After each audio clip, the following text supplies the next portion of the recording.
Assalamualaikum warahmatullahi wabarakatuh. Perkenalkan, nama saya Nursaula Sana. Saya dari semester 5 dan kelompok 9 Sejarah Pendidikan Islam. Kali ini saya dan teman-teman akan menjelaskan tentang pendidikan Islam di masa kemerdekaan, masa Orde Lama, masa Orde Baru, dan masa Reformasi. Dan kali ini saya akan membahas tentang pendidikan Islam pada masa kemerdekaan. Setelah Indonesia merdeka, penyelenggaraan pendidikan agama mendapat perhatian serius dari pemerintah, baik di sekolah negeri maupun swasta. Usaha untuk itu dimulai dengan memberikan bantuan kepada lembaga tersebut, seperti yang dianjurkan oleh Badan Pekerja Komite Nasional Pusat atau yang disingkat dengan BNKP pada tanggal 27 Desember 1945, yang menyebutkan bahwa madrasah dan pesantren yang pada hakikatnya adalah salah satu alat dan sumber pendidikan dan pencerdasan rakyat jelata yang sudah berurat berakar dalam masyarakat Indonesia pada umumnya, hendaklah pula mendapat perhatian dan bantuan berupa tuntunan dan bantuan material dari pemerintah. Pemerintah kolonial Belanda memperkenalkan sekolah-sekolah modern menurut sistem persekolahan di dunia barat, sedikit banyak mempengaruhi sistem pendidikan di Indonesia, yaitu pesantren. Padahal diketahui bahwa pesantren merupakan satu-satunya lembaga pendidikan formal di Indonesia sebelum adanya kolonial Belanda. Justru sangat berbeda dalam sistem pengelolaannya dengan sekolah yang diperkenalkan oleh Belanda. Hal ini dapat dilihat dari terpecahnya dunia pendidikan. Pendidikan Islam di Indonesia mengalami pasang surut dalam masa perkembangan, terutama pada masa kemerdekaan. Hal ini dikarenakan Indonesia mengalami masa penjajahan oleh beberapa negara kolonial sebelumnya. Perkembangan pendidikan Islam pada masa kolonial Belanda saat itu mengalami banyak kesulitan. Hal ini disebabkan karena kebijakan-kebijakan Belanda yang membatasi pendidikan agama dan menitik beratkan pada sekolah-sekolah yang bermuatan umum saja. Assalamualaikum warahmatullahi wabarakatuh. Perkenalkan, saya dari kelompok 9, Emi Kusmantini. Saya semester 5A. Di sini saya akan menjelaskan tentang kebijakan pemerintah mengenai pendidikan Islam pada masa Orde Lama. Sesudah proklamasi kemerdekaan tanggal 17 Agustus 1945, terjadi perubahan kehidupan sosial dalam masyarakat Indonesia. Pada waktu zaman kolonial Belanda, adanya diskriminasi sebagai ciri pokoknya menempatkan bangsa Belanda, kemudian bangsa Timur Asing, kemudian golongan pribumi Indonesia. Struktur itu berubah lagi setelah zaman penduduk Jepang, tingkatnya meliputi orang Jepang, yang kedua pribumi Indonesia, yang ketiga Timur Asing dari Indonesia.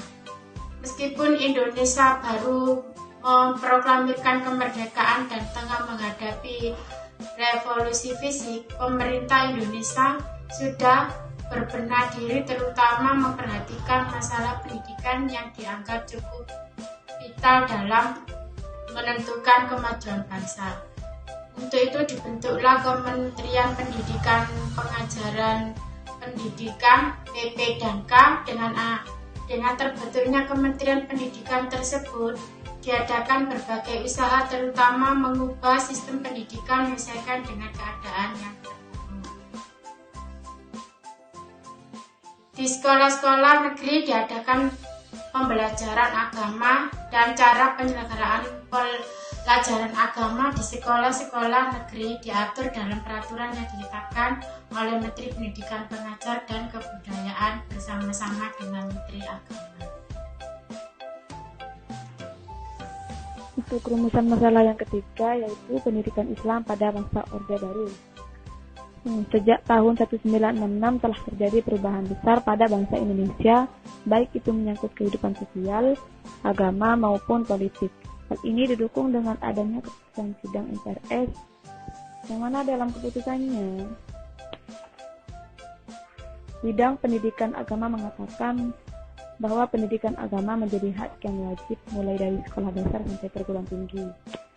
Dengan adanya keputusan tersebut, keberadaan pendidikan agama semakin mendapat tempat dan akses yang luas untuk dijangkau setiap rakyat. Pada awal-awal masa pemerintahan Orde, kebijakan tentang madrasah bersifat melanjutkan dan meningkatkan kebijakan Orde Lama Madrasah belum dipandang sebagai bagian dari sistem pendidikan nasional, tapi baru bersifat lembaga pendidikan otonom di bawah pengawasan Menteri Agama. Nah, hal ini disebabkan pendidikan madrasah belum didominasi oleh niatan-niatan agama, menggunakan kurikulum yang belum berstandar, memiliki struktur yang tidak seragam, dan kurang terpantaunya manajemen madrasah oleh pemerintah.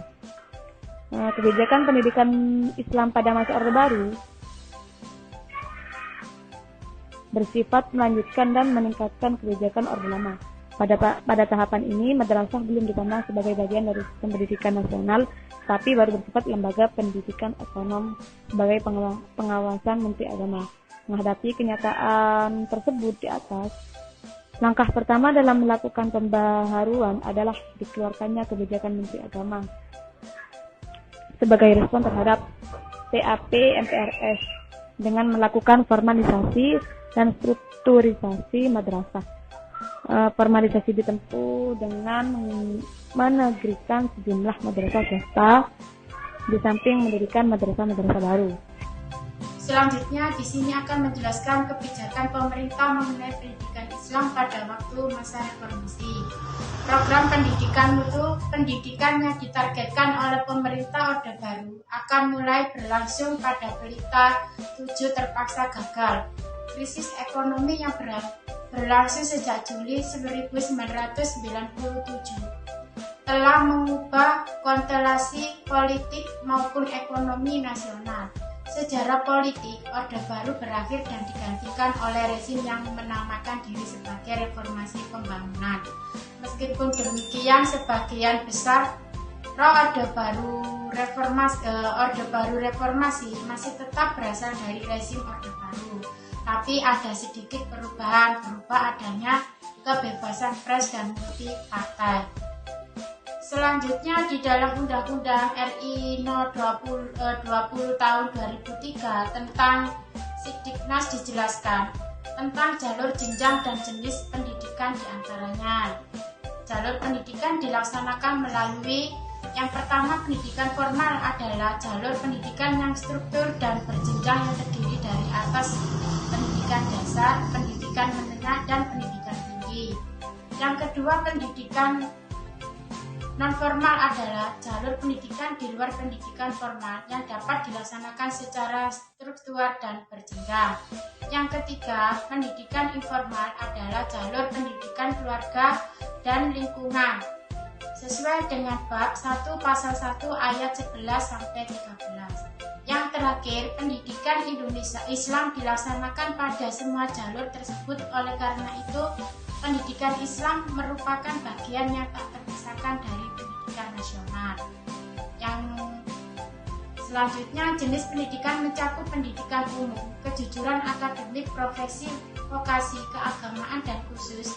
Bab 5 pasal 16 di sini menjelaskan yang dimaksud dengan pendidikan keagamaan di sini adalah merupakan pendidikan dasar, menengah, dan tinggi yang mempersiapkan peserta didik untuk mendapat menjalankan peran yang menuntut penguasaan pengetahuan tentang ajaran agama atau menjadi ahli ilmu agama.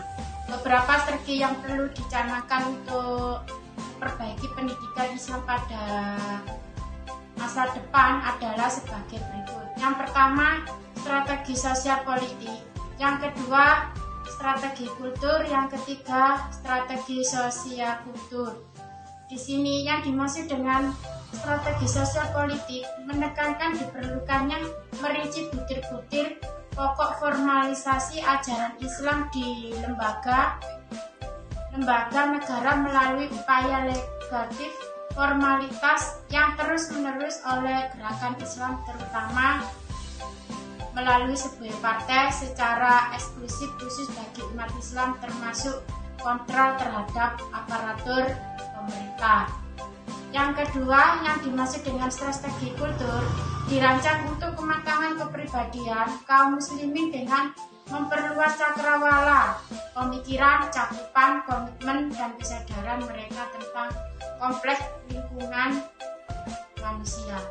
Yang ketiga, strategi sosial kultur yaitu diperlukan upaya untuk mengembangkan kerangka kemasyarakatan yang menggunakan nilai-nilai prinsip Islam.